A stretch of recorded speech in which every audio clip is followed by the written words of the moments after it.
അല്ല, അത് കഴിഞ്ഞ് പുതിയ വിശേഷം വല്ലതും ഉണ്ടായിട്ടുണ്ടെങ്കിൽ ആ ഫോൺ ഇപ്പോഴും അവിടെ തന്നെ ഇരിക്കല്ലേ? മോളുടെ അതെടുത്ത് വിളിച്ചൂടെ? അതല്ലാതെ കുത്തിപ്പിടിച്ചിരുന്ന് എഴുത്തെഴുതി അയക്കുന്ന എന്തിനാണ്? അതെ, ഈ എഴുത്ത് തന്നെ എത്ര ദിവസം എടുക്കും? പെട്ടെന്നുള്ള എന്തെങ്കിലും കാര്യങ്ങൾ അറിയിക്കാൻ ഫോൺ ഉപയോഗിക്കാം. പക്ഷേ എഴുത്ത് തന്നെയല്ലേ.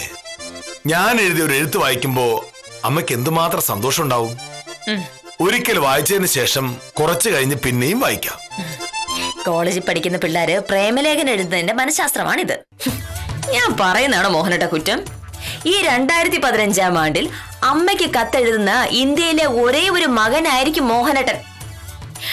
മോഹനേട്ടാ, സത്യം പറഞ്ഞിട്ടുണ്ടെങ്കിൽ പോസ്റ്റൽ വകുപ്പ് തന്നെ ഇല്ലാതായിക്കൊണ്ടിരിക്കുന്ന കാലമായത്. പറയാനുള്ള ആളുകൾ ഫോണിൽ പറയും. എഴുത്തായി അയക്കണമെങ്കിൽ ഇമെയിൽ ഇല്ലേ? ഇപ്പൊ പോസ്റ്റ് ഓഫീസ് പ്രവർത്തിക്കുന്നേ വക്കീൽ നോട്ടീസും ജപ്തി നോട്ടീസും കൊണ്ടുപോയി കൊടുക്കാൻ വേണ്ടി മാത്രമാണ്. അതും പതിയില്ലാതാവും. പോസ്റ്റൽ വകുപ്പ് അത് വിലാസക്കാരൻ എത്തിക്കുകയും ചെയ്യും. സമ്മതിച്ചു, അതങ്ങനെ തന്നെ നടക്കട്ടെ. പക്ഷേ എനിക്കൊരു സംശയം ബാക്കിയുണ്ട് മോഹനേട്ടാ. ഞാൻ കക്ഷികൾക്ക് വക്കീൽ നോട്ടീസ് അയക്കുന്നത് തപാൽ വകുപ്പിനെ സഹായിക്കാനല്ല, നോട്ടീസ് കിട്ടേണ്ടടുത്ത് കിട്ടി എന്നുള്ള തെളിവിന് വേണ്ടിയിട്ടാണ്. മോഹനേട്ടൻ ഇപ്പോൾ ഈ എഴുത്തെഴുതുന്നത് അമ്മയെ സന്തോഷിപ്പിക്കാനാണോ അതോ തപാൽ വകുപ്പിനെ നിലനിർത്താനാണോ? പണ്ട് കാലത്ത് എല്ലാം എളുപ്പമായിരുന്നു. ഒരു എഴുത്ത് അയക്കണമെങ്കിൽ പോസ്റ്റ് ഓഫീസിൽ പോയി ഒരു ഇല്ലന്റ് വാങ്ങുക, എഴുതുക, ഒട്ടിക്കുക, തപാൽ പെട്ടിയിലിടുക, തീർന്നു. ഇപ്പോഴോ ഇത്രയുള്ള ഒരു പെട്ടി എടുത്ത് കുത്തിയിരുന്ന് കുത്തണ്ടേ? ശിശുപാലൻ ചേട്ടന് ഇതിന്റെ ഗുണം അറിയാത്തോണ്ട.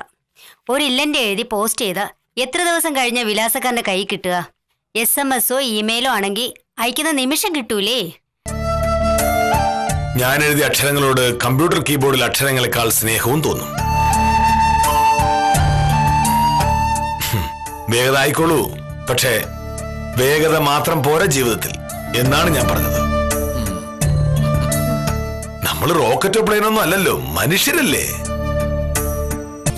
ആള് മോഹനേട്ടനായതുകൊണ്ട് എന്ത് ചെയ്യുന്ന നമുക്ക് പറയാൻ പറ്റില്ലല്ലോ. നീ ഇപ്പൊ കൂടെ കൊണ്ടുപോകുന്ന ഈ പാസ്പോർട്ട് തിരിച്ച് ഇങ്ങോട്ട് തന്നെയല്ലേ കൊണ്ടുവരുന്നത്? അത് കഴിഞ്ഞും ഇത് ഇവിടെ തന്നെ കാണുമല്ലോ.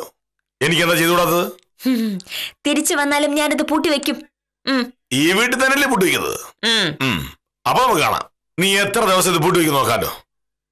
ഇപ്പൊ ഇത്രയും പറഞ്ഞ് നീ എന്നെ വാശി കയറ്റിയതുകൊണ്ട് മാത്രം ഞാൻ പറയാം, നീ ഈ പാസ്പോർട്ട് അന്വേഷിച്ച് നക്ഷത്രം എണ്ണും പാമേ, നക്ഷത്രം എണ്ണും. ഞാൻ ആ പാസ്പോർട്ട് അന്വേഷിച്ച് നക്ഷത്രം എണ്ണുമെന്ന് മോഹനേട്ട വെല്ലുവിളിച്ചപ്പോ ഞാൻ അത് സൂക്ഷിക്കേണ്ടതായിരുന്നു. മോഹനേട്ട, അത് വില്ലേജ് ഓഫീസിലെ കരമടച്ച രസീത് പോലെ ഒരു സാധാ കടലാസ് അല്ല, ഇന്ത്യൻ പാസ്പോർട്ടാ. വില്ലേജ് ഓഫീസിലെ കരമടച്ച രസീതിന് ഇന്ത്യൻ പാസ്പോർട്ടിനേക്കാൾ വിലയുള്ള അവസരം ഉണ്ട്. അതേത് അവസരവാ? നീ ഒരു വക്കീലായിട്ടോ അതൊന്നും അറിയില്ലെന്ന് പറഞ്ഞാ, കോടതിയിൽ ജാമ്യാപേക്ഷ കൊടുക്കുമ്പോൾ തിരിച്ചറിയൽ സർട്ടിഫിക്കറ്റായി പാസ്പോർട്ട് കൊടുക്കുമായിരിക്കും. പക്ഷേ ജാമ്യത്തിനായി കരമടച്ച രസീത് തന്നെ വേണം.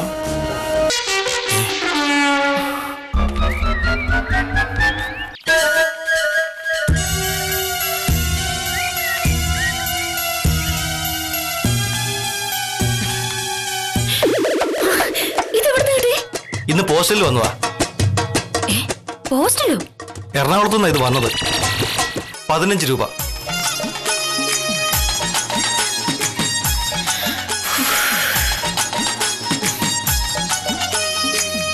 സർ, പാസ്പോർട്ടൊക്കെ സൂക്ഷിക്കണേ വക്കീലേ. ഞാൻ വരട്ടെ സാറേ. ഈ പാസ്പോർട്ടാണ് ഞാൻ പുഴുങ്ങി തിന്നു എന്ന് നീ പറഞ്ഞത്. എറണാകുളത്ത് പോയ ദിവസം നീ ഇതെവിടെയോ കളഞ്ഞു എന്നുള്ളതാണ് സത്യം. ഓർമ്മയുണ്ടോ? പാസ്പോർട്ട് ഫോണിൽ അയക്കാൻ പറ്റുമോ? ഇമെയിലോ? ചുരുക്കത്തിൽ തപാൽ വകുപ്പ് പൂട്ടിപ്പോകാത്തത് കൊണ്ട് നിനക്ക് ഈ പാസ്പോർട്ട് തിരിച്ചു കിട്ടി. അങ്ങനെ ഒരു തപാൽ പെട്ടി കണ്ടില്ലായിരുന്നുവെങ്കിൽ ഈ പാസ്പോർട്ട് കിട്ടിയവൻ ഇത് കായലിലേക്ക് വലിച്ചെറിഞ്ഞനെ. ശരിക്കും തപാൽ വകുപ്പിന്റെ ആവശ്യമുണ്ട് ഇല്ലെന്നാണ് പറഞ്ഞത്. അത് നമ്മുടെ സംസ്കാരത്തിന്റെ ഭാഗമല്ലേ?